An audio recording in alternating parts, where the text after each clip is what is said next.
Here's what you need to know about filler fatigue, facial distortion, and what you can do to help prevent it based on facts. So what can you do to have the most natural and consistent results with your doctor? First of all, follow a very conservative approach. It's really important to know that you can always come back for more, and while dermal fillers, many of them are reversible, you don't really want to get into a cycle where you're dissolving filler and then placing it back again. So being conservative is always preferred over being aggressive. It's important to take a holistic approach when evaluating the face and when placing filler in certain strategic areas.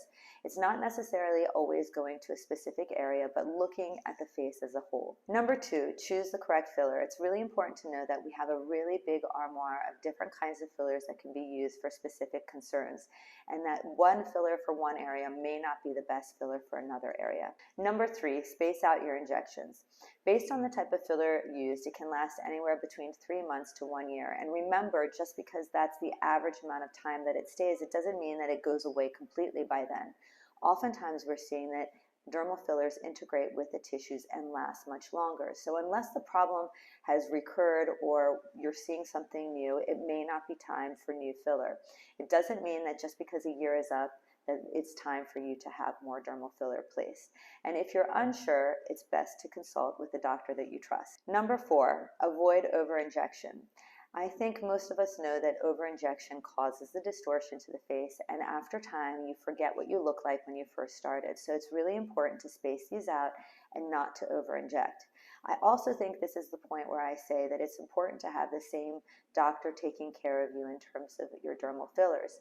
If you go to one doctor and they have photographs of you from the beginning and where you are now, it's much easier to see what the progression is and to maintain a certain appearance. If you go from one doctor to another, they don't actually know what your baseline is, and sometimes that can lead to overfilling or exaggeration of features. And number 5, seek out a professional who has the same aesthetic as you.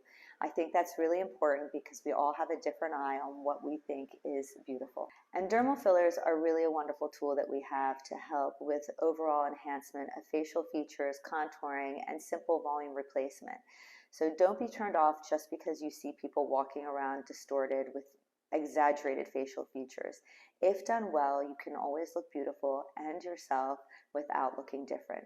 Classic beauty is always in.